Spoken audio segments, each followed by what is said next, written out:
आप सभी का स्वागत है मेरी पाठशाला में। आज का विषय है शब्द और पद। आज की वीडियो में हम जानेंगे शब्द और पद किसे कहते हैं। तो सबसे पहले शब्द के बारे में जानते हैं।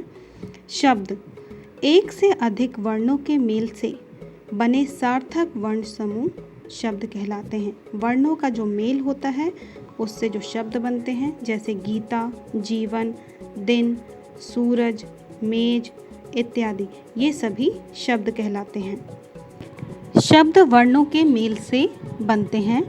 शब्द सार्थक वर्ण समूह होते हैं जिस शब्द का कोई अर्थ निकले। शब्द स्वतंत्र रूप में प्रयुक्त होते हैं। अब पढ़ते हैं पद। जब कोई शब्द स्वतंत्र न रहकर व्याकरण के नियमों में बंध जाता है तब वह शब्द पद बन जाता है। हम कह सकते हैं वाक्य के अंदर प्रयुक्त होने वाले शब्द पद कहलाते हैं। कारक, वचन, लिंग, पुरुष इत्यादि में बंधकर ये पद बन जाते हैं। जैसे नीचे दिए गए वाक्य में प्रयुक्त शब्द पद कहलाते हैं। इसको विस्तार पूर्वक जानेंगे।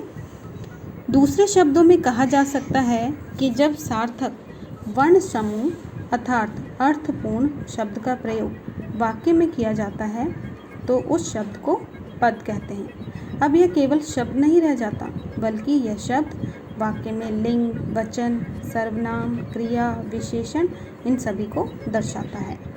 जैसे तोता मिर्च खा रहा है, इस वाक्य में तोता और मिर्च शब्द का पद परिचय है संज्ञा, और खा रहा है का पद परिचय है क्रिया। तो ये वाक्य के अंदर आए शब्दों को पद कहते हैं। शब्द पद कब बन जाता है? जब कोई सार्थक शब्द वाक्य में प्रयुक्त होता है।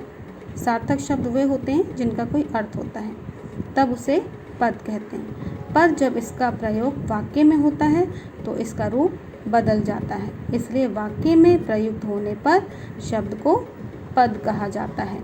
जैसे मोहन खाना खा रहा है, यहाँ मोहन खाना खा रहा है ये वाक्य में प्रयुक्त है, इसलिए ये सभी पद कहलाते हैं। अब शब्द और पद में अंतर करते हैं। शब्द वर्णों की स्वतंत्र एवं सार्थक इकाई है और पद वाक्य में प्रयुक्त शब्द है। शब्द का मात्र अर्थ परिचय होता है और पद का व्याकरणिक परिचय होता है। शब्द सार्थक और निरर्थक दोनों होते हैं। पद वाक्य में अर्थ का संकेत देता है। शब्द का लिंग, वचन, कारक तथा क्रिया से कोई संबंध नहीं होता, जबकि पद का लिंग, वचन, कारक तथा क्रिया से संबंध होता है। शब्द वर्णों या ध्वनियों का एक सार्थक मेल होता है और शब्द जब वाक्य में क्रिया, विशेषण आदि अपने व्याकरण के गुणों के साथ प्रयोग किए जाते हैं तब वे पद कहलाते हैं। जैसे राम खेल रहा है। ये तो है शब्द और पद में अंतर।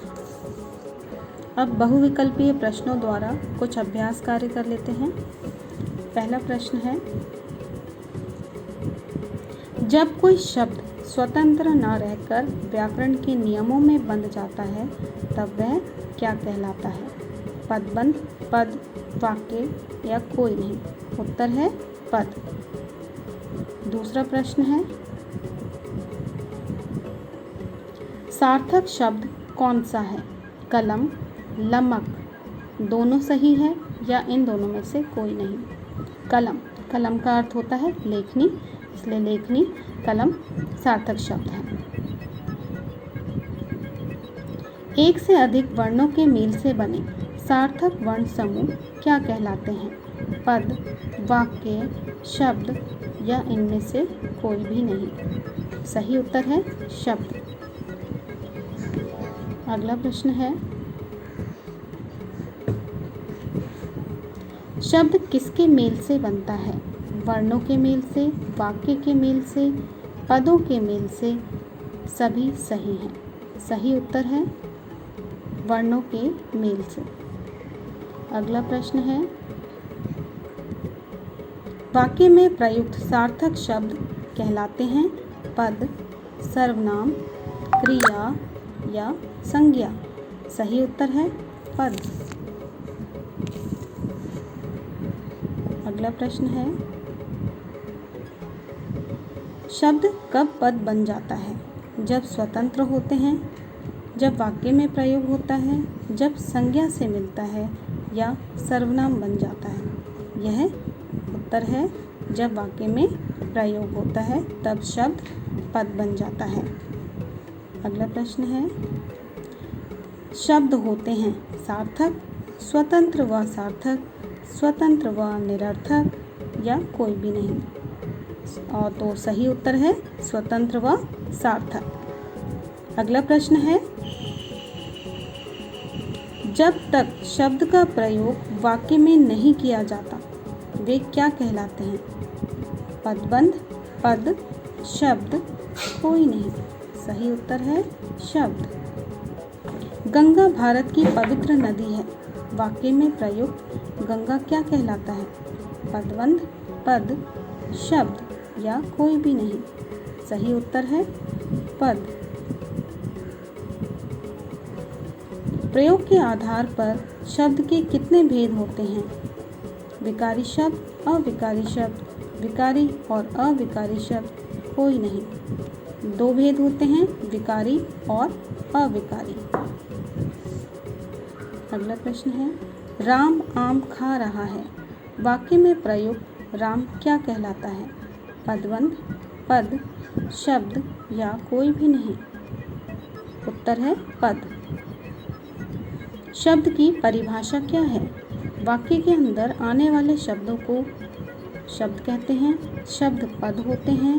वर्णों के मेल से बने सार्थक वर्ण समूह शब्द कहलाते हैं या सभी सही हैं। सही उत्तर है वर्णों के मेल से बने सार्थक वर्ण समूह शब्द कहलाते हैं।